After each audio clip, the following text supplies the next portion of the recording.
Hello and welcome everyone to the Annuity Straight Talk podcast, episode number 125. My name is Brian Anderson, excited to come to you from the desert of Arizona. Decided to get out of the winter cold and join something sunny and productive. Feels good to me. Got a lot of exercise this week. I got some family in town, taking care of that, visiting friends, all those types of things. I encourage everyone to enjoy retirement as much as possible. Go to all the places that you love, see the people that you love, and tell me how much fun you had. It's an inspiration to me, and I appreciate everybody sharing their stories and what they're doing in retirement. So, furthering along my process of covering case studies, I've got an interesting one for you guys, and I'm going to be honest with you and tell you this has been really hard. I do not have a solution, and it kind of goes with the theme of what I've told people all the time. The best solution is the one that you come up with. I'm just here to help you sort through the options and look at all angles of that. I'm not settled on a title here, but we're going to talk about annuities and Social Security, which is better, how you can work the two in conjunction to benefit your portfolio over time.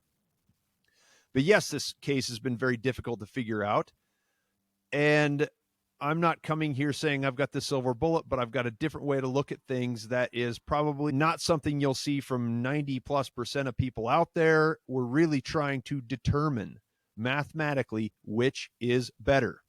Maybe it's useful for you guys to see the process and understand everything that I go to. I love it. Everybody that thinks I'm not a financial planner. Nobody goes to this length to prove it to someone. It's never about just selling annuities.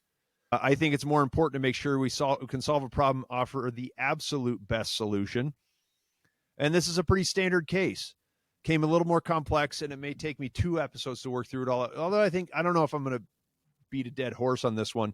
Just kind of pointing out the analytical process of deciding whether it's, number one, whether it's worthwhile to use an annuity, and number two, like, to what extent you need to do it to give you the most benefit. It's similar to a lot of cases I deal with. But again, I guess I say hard because the gentleman I'm working with is open to the idea of annuities, and that's why he contacted me. We don't know where his motivation is, and he can't quite decide. I don't think he has a strong feeling one way or the other. He's just trying to look and see. So that's why I felt like, all right, well, for this guy, I'm actually going to try to prove it and see if I can find a solution that's optimal for him to really give him the justification to move forward with an annuity.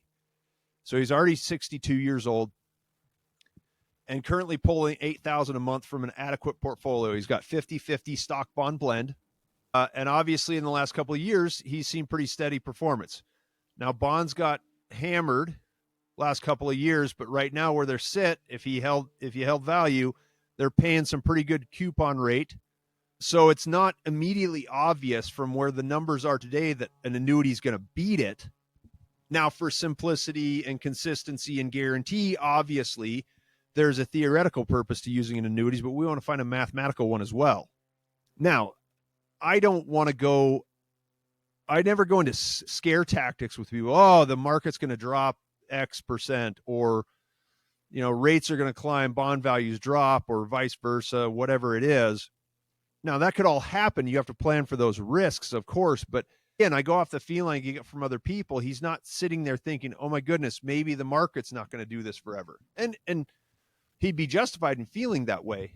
But again, trying to improve his current scenario. So the only risk he's got in his plan is the normal market risk. And he could, you touch it up, add some protection with an annuity. It's going to benefit somehow, but how do we prove that?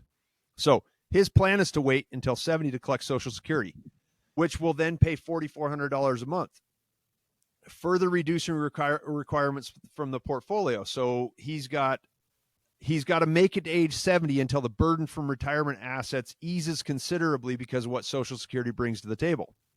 Now, what I've seen a lot of times in the past is other advisors would look and say, well, he needs $96,000 a year. Sell him enough annuity to cover the $96,000 a year, and that's what they'll push. That's what they'll go for. Biggest problem with that is it's good for 8 years, and then he gets to age 70, and all that money from Social Security comes, and now he's pushed into a higher tax bracket, has more income than he needs. It may not be how he wants to handle his portfolio, so I think that's malpractice. I don't ever suggest doing it that way. He'd have a lot more money than necessary, and he's spending way too much money in the beginning to make it work. He doesn't need to make it happen. So he's got a gap problem, an 8-year gap problem, rather than a long-term income problem. He only needs to bridge 8 years of income to get to a safe space where Social Security picks up the slack. After age 70, Social Security will pay him all but $36,000 of his spending a goal. My approach has always been to recommend he buy enough annuity to cover that amount. So $36,000 now means that when he gets to Social Security, it's covered. It's a lifetime guarantee. The whole $96,000 is covered. And I'll hit Social Security, I'll hit inflation at the very end. We're going to figure out the numbers first, and then you can add inflation to that, and it's not going to change anything. Between strategies, it'll change the amounts of that. So you want to plan for inflation. We do that differently, but we do the simple numbers first. And when we settle on a strategy, we cover the complexity. So I guess not later, I just covered it now.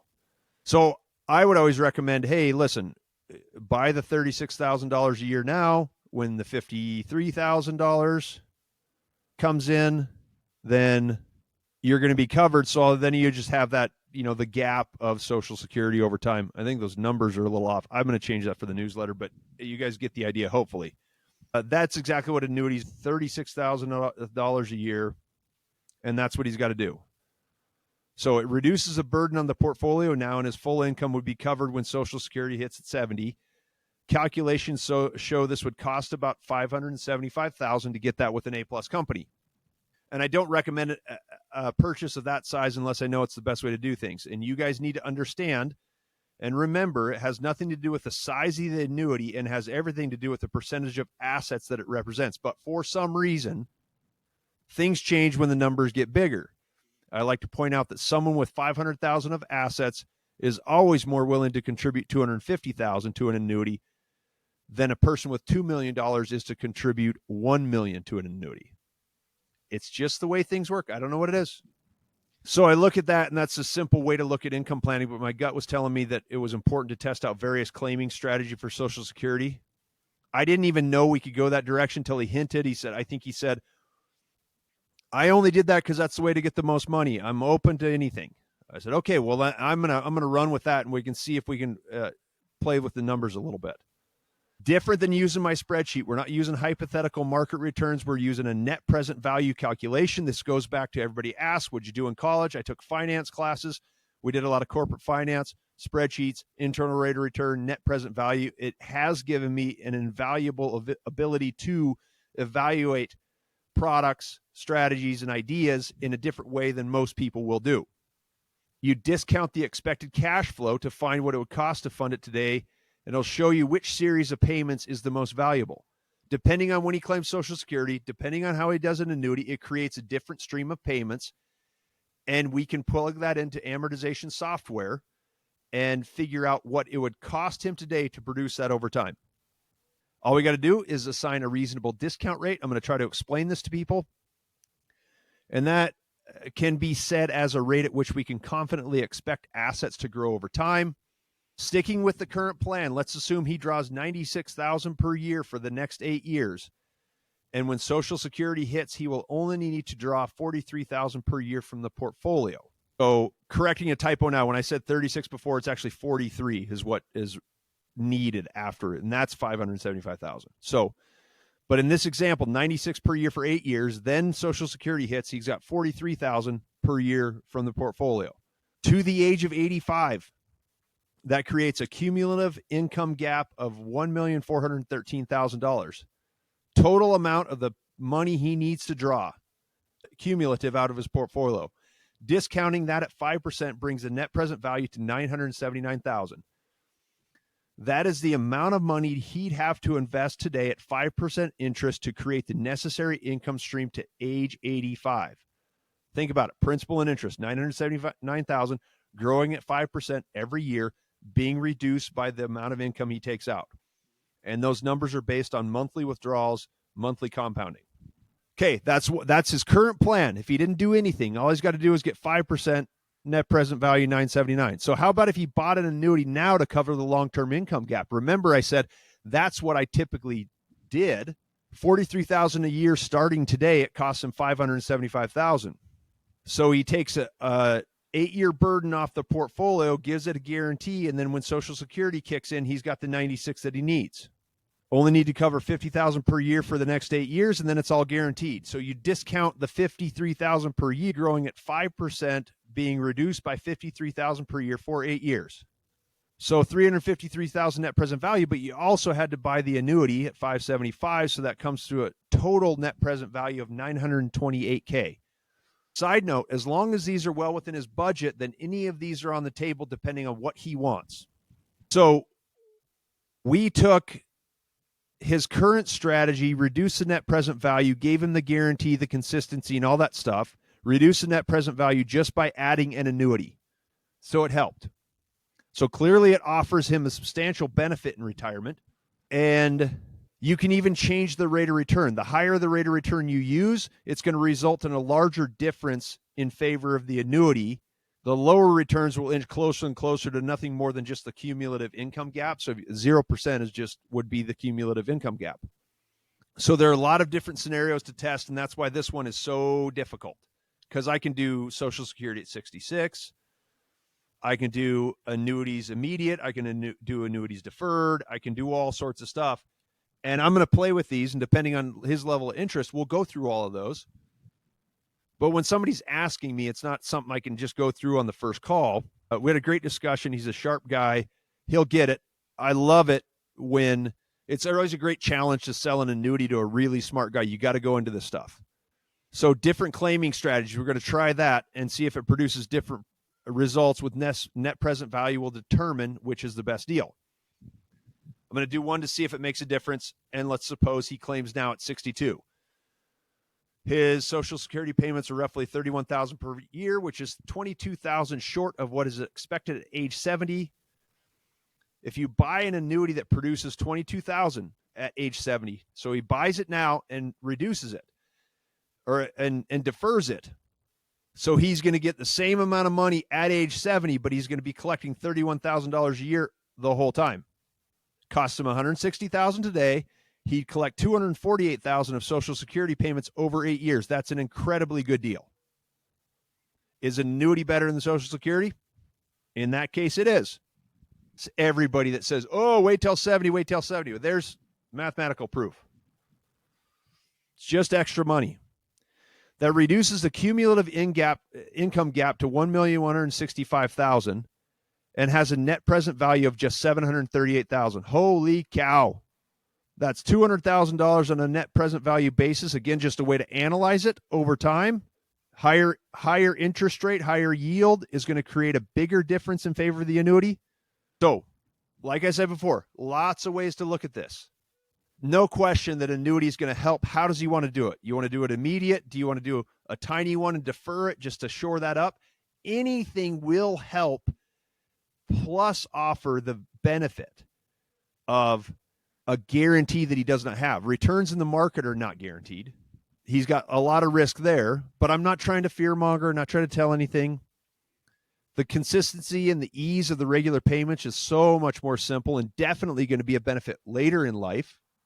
So there's definitely a case for this guy using an annuity. And I guess the last thing I'm going to touch on is the annuity would be level payments.